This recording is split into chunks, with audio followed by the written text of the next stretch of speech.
Why can't I just put up the rest of the pictures before Chris takes your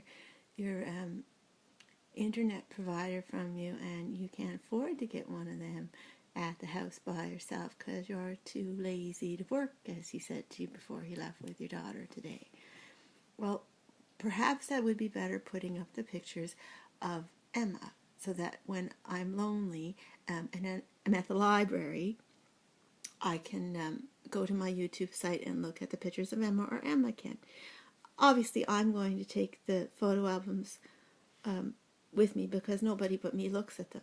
And I had the pictures done off specifically to put in the dollar photo albums that I bought at the grocery store one year after Christmas when they were on sale. They were wedding photo albums. Nobody bought them. People don't really get married anymore. What is the point? You get married and have a baby and get told to have another baby, and no, you can't bring another baby into a marriage because you're not sure of your husband being stable, and so you don't have another baby. So you just raise this baby for 14 years or until they're legally entitled to be made to say that they would rather go live with the other person, and then you lose your baby and they'll never come back. And if they do come back, the purple will come with them, which is whatever your husband looks like. Not necessarily your husband, what walks your husband around, because he does sit in front of a computer screen, and men have penises, you know. If someone wants to get at him, they can do that to him. In any case, so she'd come back to you, and they'll get at her and walk her and run her away. I mean, the same thing they'll do with your mother if she doesn't give up her keys when she's 70, like, you know, all sensible elderly is the word, people would do, because, you know, they all had an opinion about them out on the road driving, which is fair enough because we're given Social Security old age pension, or right now we are until the office in Germany completely takes over, to allow us to slow down and stop working when we're 65. And it's because medically we've been proven to slow down. And although people will try and say that, you know, with the new world and everything, we can keep working longer, it's not true. It's just actually the opposite. But yet, digress, right? He digresses. This is the right guy. But anyway, well, let's just look at the pictures while I'm talking, because this is kind of a waste of time, isn't it? So I don't even know where you were going with that. Where were you going with it? Yeah. So this is Chris and I. This is the couch my mother had when she moved up, and she was still there when we got married.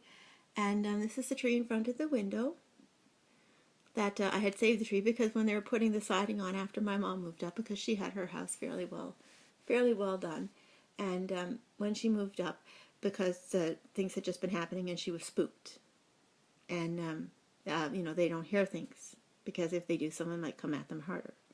So she moved out with me. I was so busy I didn't think about it, but you know, I had a ooh in my head, and it is nothing but safety then. And so anyway, this is the tree. When they were putting the siding up and the windows in, I begged to keep the tree, and somebody wanted the tree to come down, but there was nobody there to do that except me and my mom and Louie left it there for me because he's a nice guy. And so anyway, this is me and my mom on the wedding day, and my dad wasn't there, and everything would have been easier if my dad was alive, let me tell you. Now this is Chris's dad, Chris and his mom, and well, he died in Newfoundlander, you know.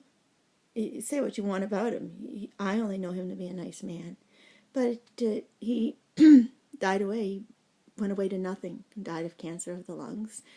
He smoked his whole life. I mean, they both smoked their whole lives. Drank. I mean, go ahead, finish up. People do. Because, I mean, what is that over you? You can blame the Husseins if you want, but they're not here anymore. And when they were still alive, I was being treated pretty well. But anyway, he was gone. So my only ally, my only male figure in my life was gone within a year after our marriage. Well, there's your brother, Richard. Yeah. I wouldn't want to say some of the things I've heard him yelling out at night while I'm trying to sleep in my spirit. And, you know, Glenn, he was at me half of the time, but look how red his hair had gotten. I don't know anything about computers, so I don't know what it's about, but it's probably someone up here trying to run you out and make a Glinda, right? And there's Chris, and well, there's Jeff, soldier boy, oh, our little soldier boy, Chief Scout. I guess I can get in lots of trouble, but how will I ever tell? And there's myself and Chris. Chris's side of the family. Chris and Linda. That's a pretty good picture, hey? Ooh. That must have hurt. There we are again. There's Linda's family. Judy, my sister, my mom, Chris and me, and my brother Keith. God rest his soul, alive or dead, whichever way. His wife Sherry and my nephew Kyle. They've had it hard though, right? I mean, you build yourself up because you can hear and you can keep ahead of it, and you know, they just keep saying that you know, you're taking unfair advantage, and you know what you're doing, because you would have been nothing, gone and got your degree and worked in the store right off the bat like most of them did. Somebody hired me because I was from home, and they knew that I was good and would work hard. I wouldn't have gotten a job otherwise, apparently, but I did, and I was there 10 years, and I had to get sick and not understand why, and have some help leaving and having it written on my record that I was sick when I said not to write it on my record, but couldn't take it to the phone myself, because it was just something I had to work through, and I was going to have my baby and go back. But it's on my record apparently that I left sick, and who's going to trust to bring me back now? But anyway, he had a business, a good business in the States, and they lost that to somebody who I don't get the name, but Sila. And well, they're back in Canada getting themselves going again, or so I believe. And there's Richard and, you know, the rest of Chris's family, and Jeff and his wife. Isabel Dutot Loader, just Dutot. Now there they all are again. This is the bridal party.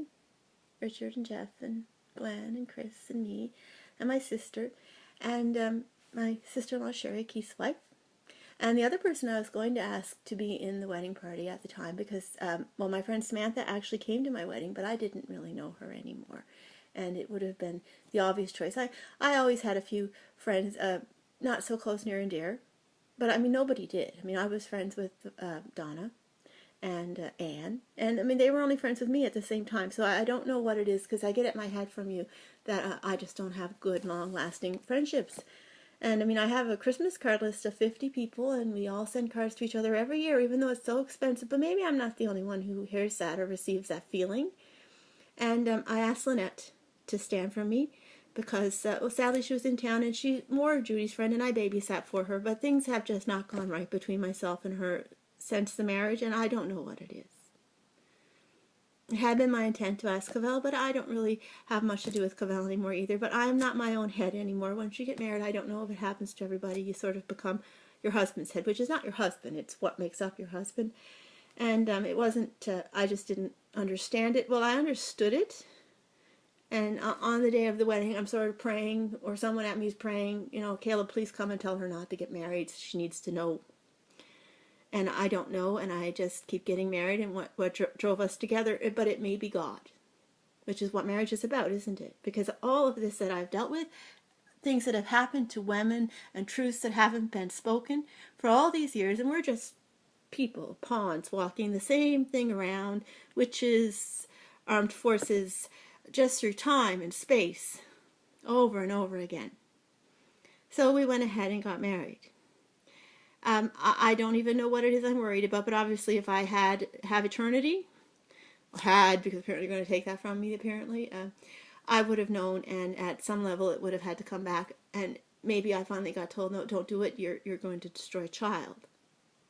And she is in my family's grouping. I know she can be dragged over to your family's grouping at your head, which is kind of like when, you know, the bad guys from Mario stole the princess, right? But she is up there with me and Michelle and Michael and Randy and them. I know she's there. She's from my family. Anyway, here's, but of course we all had the dreams, right, that you were showing us when we moved up here, that we were running around in Picton with our personality and saying it was us and other people using us to live. And if she ended up down there without me being there with her and actually being part of your family and raising her, well, she'd be the child that, you know, they'd be threatening to, instead of just having her run out and have her run into the electric fence for real one day, when they said, oh, it's okay, let her go out and play, and I was only 2 steps behind her, and then your mother sit and laugh at it? Why am I talking to Jeff and not you? That she'd be the one that they'd be trying to make touch the stove, because they had the old wood stove out in the well, they got me to do it. But imagine the damage they could have done to her body instead of just beating her teeth in at Taekwondo, which you kept saying. She touched the stove, or they threatened to put her in, because, I mean, they all look like witches. Who gets at them? Yeah. All right. And there's Chris and I. And there's Chris and I again. Here's my mom and Judy and me and Keith. And I love you. And I'm sorry. And yes, I see Greg there too. Yes. And there's Chris and his family. Sherry and Kyle. And Sherry and Kyle. And there's me and my mom. Acted out the whole party on, and I don't even know if I drank that. But times are good, and we're all fine. I don't know who had the camera. There's Keith. He is eternal.